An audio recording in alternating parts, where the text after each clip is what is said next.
When I went to Oakland Technical High School, I was in that class. It's called the Smith-Hughes Carpenter course. It's 4 hours a day, 5 days a week for the whole semester.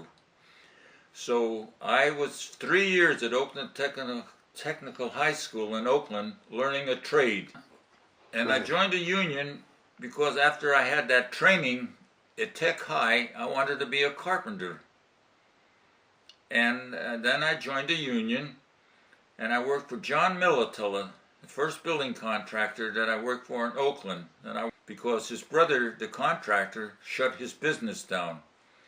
So we went and we got a job with the Navy then as a carpenter.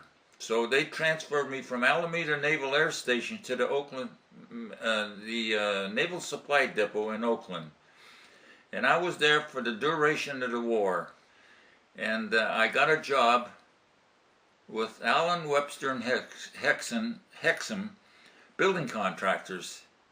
I was the sawman there. I cut all the houses there. I think we built about 35 homes, and I was there for about 2.5 years. And the job was running out. So then, across the street, A.J. Hopper from San Francisco, another building contractor, came in and started building a model home. I went across the street and I talked to the superintendent, and he said, did you work across the street? I said, yeah, I was the sawman. I cut all those houses up there, rafters, studs, everything. He said, you're hired. So I worked with him for about 3.5 years building homes.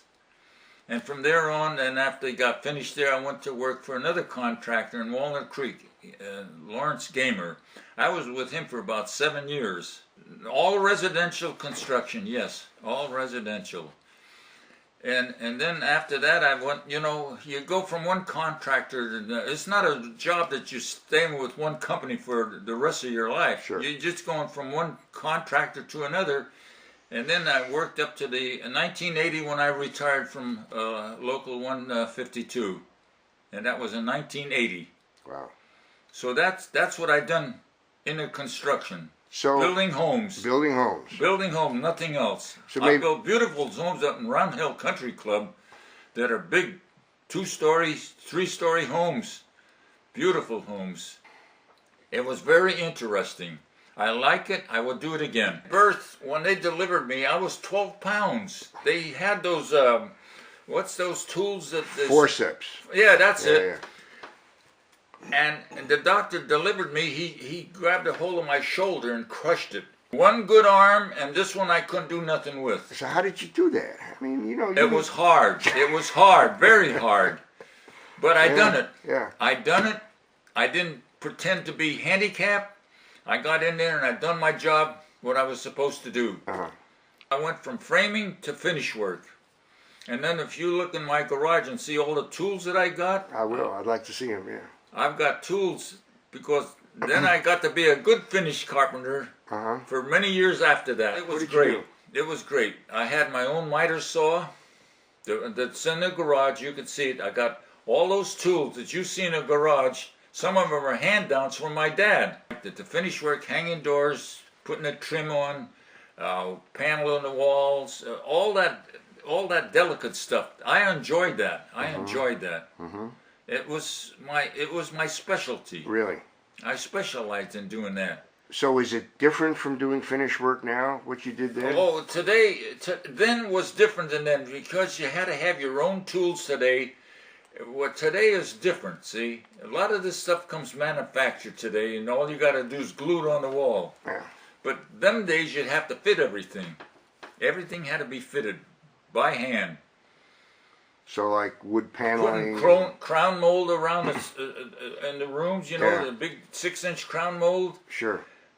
Fancy casings with little blocks up on the top. I don't know what you call those things, but they were little square blocks, and then you put your molding to it, you know, and then it had little circles inside. I've done that and then put the hardware on. It was very interesting, and I worked on some big expensive homes up in Round Hill Country Club. $500,000, $1 million, and you know, it's proud. I feel proud to work on those kind of houses doing the finish work. Yeah, sure. You know, it's something different than a track home. Yeah. Then as a young boy, I remember this very plain. I was about 12 years old, something like that, or 11. We had the big general walkout, the general strike in San Francisco. That's right. The big walkout. Sure. And I asked my dad. I said, "Dad, what are you going to do?" He says, "I have to be in the picket line." And then after that, when we were on the picket line, Dad said, "Now we're out there to be organized with the union." Yeah. And he explained to me the difference. He says, because we'll get somebody that protects us and we get better wages and stuff. So I picketed with my father. That's what made me join the union when I was out of high school, which was 2046 then. So then Dad said to me, "Now we're going to get the union." And he says, once you get out of work, get to work, and he said, make sure that you're in the union, working for somebody that's union and paying the good wages. Don't work for no scab, he said.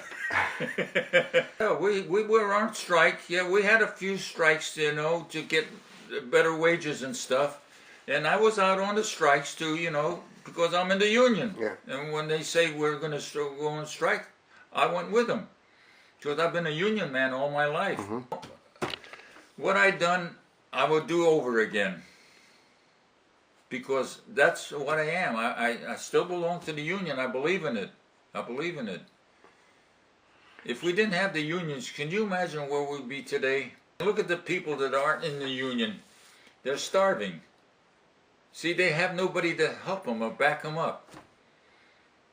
Yeah. And you got to be in the union if you want to support your country and the community that you live in and the people that you work with.